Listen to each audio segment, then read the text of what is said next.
WDTV 13. Programming is sponsored by McCrary Daniels Insurance Agency, Joe's Check Cashing, American Truck Parts Incorporated, a proud sponsor of WDTV 13 programming. Midway Truck Parts Incorporated, serving Coffee and surrounding counties and proudly supporting WDTV 13 programming. Roscoe Allen Jr. and Gubas Modular Buildings in Ocilla, Georgia. We proudly support local programming on WDTV 13. Storage Solutions, etc., locally owned and operated and located at 1010 Bowens Mill Road, Southeast in Douglas. Vickers Audio and Glass Tinting, supporting our local programming on WDTV 13.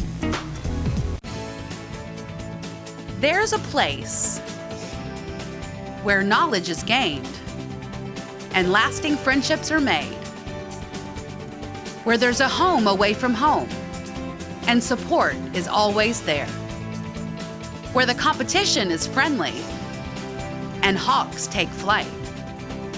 There's a place where all that matters is you. South Georgia State College.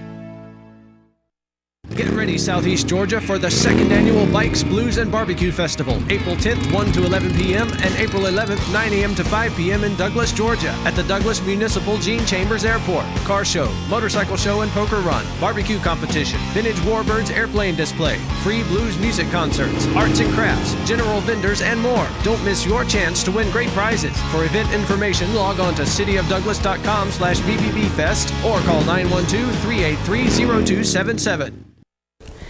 We are back from break, and joining me on the show now is Mike Hudson, who is the Natural Gas Director for the City of Douglas. Mike, welcome to the show. Thank you, Georgia, for having me. Glad to have you here, and I wanted to have you on the show because you have an upcoming event, which is a compressed natural gas vehicle symposium that's going to be held in Douglas. If you would, just tell everyone, we use the acronym CNG. Tell everyone, first of all, about compressed natural gas. Well, CNG stands for compressed natural gas, which is a green fuel that we take actual natural gas off a pipeline, run it through a series of compressors, and then dispense it at a regular fuel pump, almost just like a traditional gasoline or diesel pump. The symposium we're going to have is an opportunity for fellow municipalities and also anyone interested in learning about CNG to see the benefits of this fuel and the benefits of having a fueling station if it fits for your particular town or city.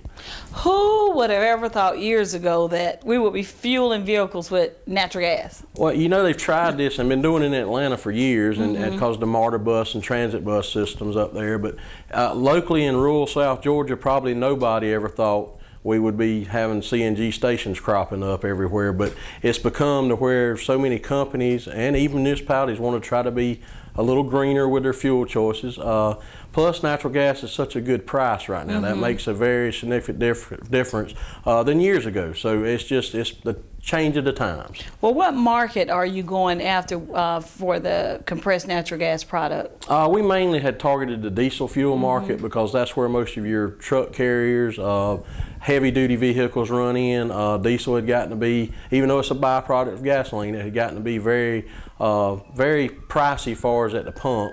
So, you know, CNG is relatively a lot cheaper. Even now with the fuel prices dropping as they have over the past couple of months, CNG is still per gallon a cheaper fuel source than diesel. Now it is a little bit more expensive than regular gasoline right now, but it has to make sense for the vehicle that the person's wanting to put it in to make, you know, they have to have a certain amount of mileage they drive a year. You just got to look if you're going to get the payback or not.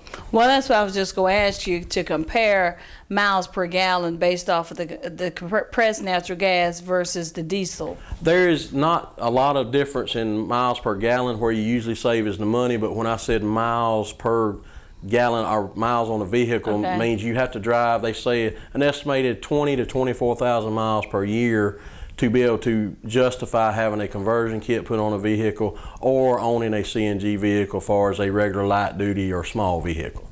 Well, I know you should be very proud because back in October, I believe the city of Douglas opened up our compressed natural gas fueling station.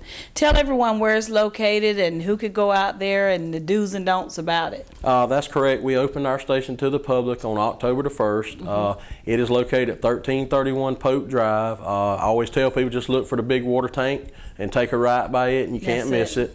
But anybody that has a CNG vehicle can use our facility as long as you're using a credit, debit, fuel fleet card. I don't think we found a card yet that we've not been able to handle through our card reader system. So it's totally automated, unmanned. We do have bathroom facilities on site, male and female. And we're one of the few CNG stations that we've seen that has put in a bathroom facility. A lot of people are shocked that we have a bathroom facility, but that was key for our contract holder we have with Waste Industries. Their drivers need to have somewhere to use the facilities when they come to fill. So that was basically a request of theirs, and it's worked out to be a really good thing for us as well. And who are some of the typical customers that you've seen since opening in October? We've had Frito-Lay come through with some semi-trucks, Pepperidge Farms. We've actually got a young lady who has bought a old transit bus from Gwinnett County, and she's turned it into a food service vending bus. Interesting. And she lives in Fitzgerald, and she actually comes once a week and fills out of our station. So that's just those people you don't really ever realize are out there. We've had a guy bring a van from Tifton and fill up over here. So we've had, but our normal people are our Waste Industries. Myself, Lamar Hill, our electric director, we have 5 police cars now running off CNG, and those few, come through traffic. But our main customer and anchor customer is Waste Industries.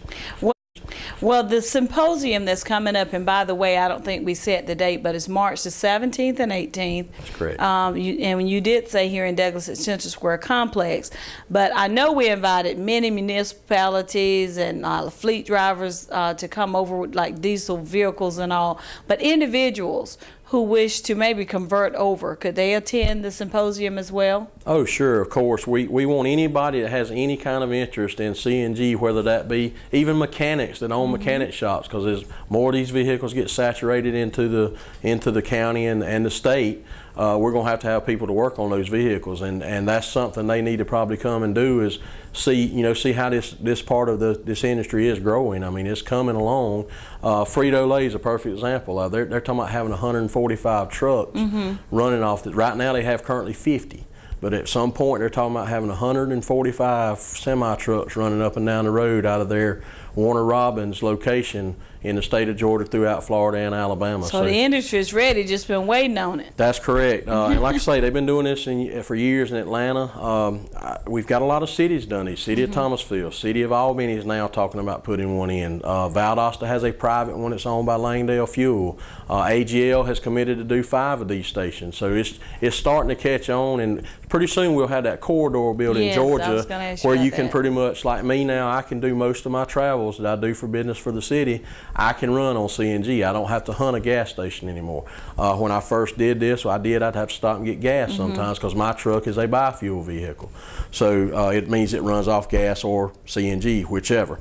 But as that corridor gets built, it will be, and these drivers will tell you, and these long haul drivers, they look on that GPS, and we're on all these websites. CNG Now Finder is one of them. It shows Douglas's station. Those drivers map their routes now that drive CNG vehicles by those stations where towns, that have stations. That is a very neat app, very neat app. I know not too long ago you went to the Georgia Municipal Association conference where a lot of municipal mayors and elected officials and other managers, and people had a lot of questions about it. So we're just hoping that they come and get the answers that they need so they can find out how to start a fueling station in their community, like you said, to help create that corridor. Correct. There's a lot of stuff we learned during the process. We did a lot of investigation on this before we did it. We talked about this for 2 years before we ever pulled the trigger. So nothing wrong with starting those conversations. You got to start somewhere. We've actually put together a video that we hope will help some people to see that it was not as bad a process as you would think. Probably the biggest process for us was actually getting the RFPs or the request for proposals and then picking an actual contractor to do the work. I mean, that's where you got to be the most careful, getting the most bang for your buck. But we hope anything we can give them will help the next city or the next company, whoever, make their situation a little easier when they go to look at putting a station in. And the biggest thing, there's two options here. There's slow fill stations, fast fill stations. We have a fast fill here, which means you can fill just like you do traditionally at a gas pump, same amount of gallons per minute, all that kind of stuff. But then you've got some applications or some cities or companies that may be more suited for a slow fill where they can let the vehicle sit overnight, fill slowly overnight, and pick them up and use them the next day. That's kind of how most of the transit bus stations work. And a lot of garbage companies use slow fill. So, but our request here out of Waste Industries is they wanted to have a fast fill facility, so that's why we basically put in a fast fill facility. I tell you what, interesting. When you hear CNG, now it gives you something to think about. Mike, let's walk everyone through the symposium. It's a day and a half event, so they'll know what to expect. I know registration is $75 for the first person, and if there's two or more from the same organization attending, it's then each person will be $50 after that. But it kicks off on a Tuesday evening with a reception. Correct. That's going to be co-sponsored by the Chamber of Commerce and also the City of Douglas. And who are some of the other partners in this event?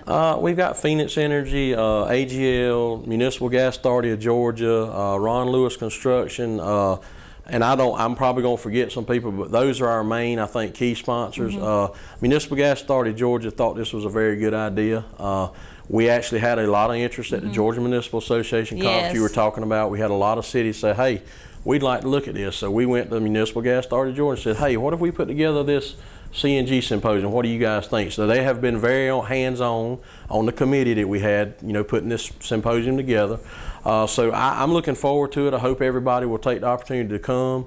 Like I say, we'll share any information we can. We're going to have a tour of our facility. Yes. I'm very proud. I'm proud for the City of Douglas. I'm proud for my department. I'm proud for Coffee County for having one of the first CNG stations in South Georgia. Us, Thomasville, and like I say, Valdosta is not a municipally owned station, but it is an AGL Langdale partnership. So those are the three newest stations in South Georgia, and I'm pleased to be a part of this corridor. I mean, it says a lot for Douglas, Georgia, and the City of Douglas and Coffee County for being receptive to what we've done. I know another question that may be on some of the minds of people interested in getting this into CNG is the legislation behind it. And during the symposium on day 2, there's going to be some talk about that. Oh yes, there's definitely for private owned companies, there's some tax credit stuff available. There's a lot of stuff that a private company can get that a municipality can't, but we want to open this door for everybody. We want to have something for everybody to get out of this symposium, not just geared at municipalities and government agencies, but also that private company that says, hey, I've got 10 or 12 trucks. I'd love to see what I could do about getting on some of this cheaper fuel source. So, like I said, we'll try to be as honest. We'll get you hooked up with people that you might not know exist. There's people that can do fleet assessments for you. And they can even do fleet assessments on, say you've got a nursing home type or a delivery type service. You take people around for doctor's appointment stuff. They can assess your fleet and say, okay, you could save X amount of dollars per year if you went to CNG on these vehicles. So that's what we want to try to give people when they're here, is those contacts. Hopefully we're going to have a good bit of these people actually exhibiting, that they can actually pick up information themselves, so they can see exactly what they need and get what they need out of this symposium. One of the things I like too that you're doing is the best way to learn sometimes is by the experience of others. We've been through it, building it, so there's going to be a panel discussion on day 2 consisting of the City of Douglas, I think the contractor, Charles Lewis Construction Company, along with, Phoenix Energy. Yeah, so this is the best way that people can learn. Come ask your open questions that you have from the experts who have already done it. I think I'm far from an expert, but we did. This was a learning process. We did do there was a lot of homework done by myself and other city staff members. It's one of those things, you talking about this kind of money, you have to do your homework and your due diligence to get everything right. This is not one of these projects you can say uh-oh at the end and it's going to leave egg on your face, and we definitely don't like to do that here at the City of Douglas. We like to be prepared. So anything we can do to help somebody, because there's